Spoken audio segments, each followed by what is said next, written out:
guys, it's Jen here at Check Her Joy. This time I'm reviewing Polar, a Photicular Book by Kainen and Kaufmann. This is a children's nonfiction book, but the really cool part about it is this lenticular photography thing that's going on here, so that the pictures move and they kind of look like little movies.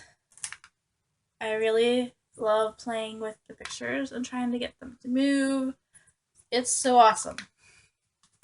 So the actual writing in here is mostly, there are these like one-page descriptions about each of these animals or topics, and they do a really good job of pulling out things that are interesting.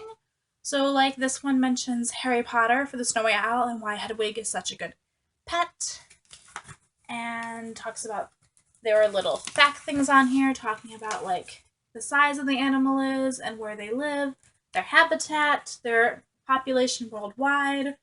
But mostly I just love it. The one with the Snowy Owl is my favorite, so just watch it. Why? Hopefully you guys are getting this. I know I'm having trouble with glare.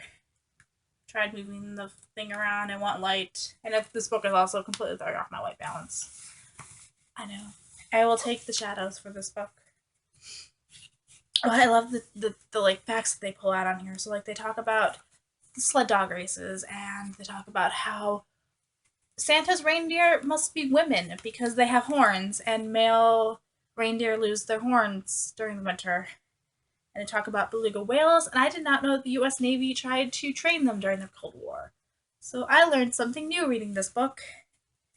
And there's also one page for the Aurora Borealis in Australia. What are they called? There's also a page back here with a facts about the Aurora Borealis and the Aurora Australis. And I'm playing with that picture. Yeah. The book also starts off with this 6-page intro into what the polar regions are, what it's like living there, why the South Pole is not inhabited, and breaking it down into things that children can understand. Like, it's so cold at the South Pole that if you were wearing your normal winter gear for like a normal winter here in Cleveland, if you went to the South Pole, you would last about 90 seconds before you died of exposure. Which is kind of grim, but also, children read the series of unfortunate events books. I think they can handle this. But they did a good job of explaining like how this works. These guys work for the National Geographic magazine, I think. I mean, these guys know how to make a children's book, and basically, I just want to play with all the pictures. I'm not gonna lie, that's my favorite part. If you guys want to know what's actually mentioned in here, it is penguins. First animal is penguins, then we've got polar bears, snowy owl, walrus, sled dog, beluga whale, reindeer, and the auroras. So basically, I got a bit distracted by trying to play with the pictures and messing with like getting the rates to work right so that it looks like a normal thing. But I love it. It's probably the closest we're gonna get to like Harry Potter's moving pictures until we can mass produce flat screen technology that's paper thin. So I like to play with this book, guys. Okay.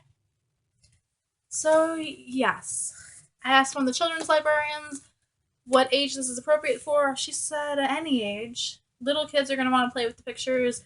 The writing is geared more toward, I think, like mid-grade readers, probably. Not an expert on that. But as an adult, I'm still having fun playing with the pictures, so yeah. Retail price on this is $25.95, which is roughly the same as a hardcover. I was finding it for a little bit cheaper on Amazon, and there are 2 other books in the series currently out, which are Safari and Ocean.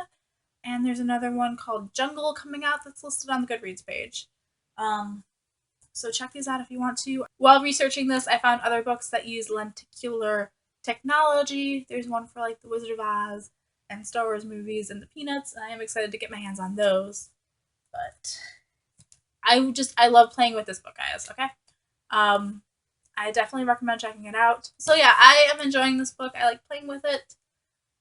Let me know if you have experience with children and these lenticular books, what they've thought of it, or if you've read any of the other ones in this series or other lenticular books, what you thought of it. Are you interested in these now, or I just thought it was so cool that I had to share it. Like it needs a video, especially when they move, so you guys can kind of see that they move. I know the glare is not great, but I dig it. So, yeah, peace out. I love you guys and keep reading. Bye.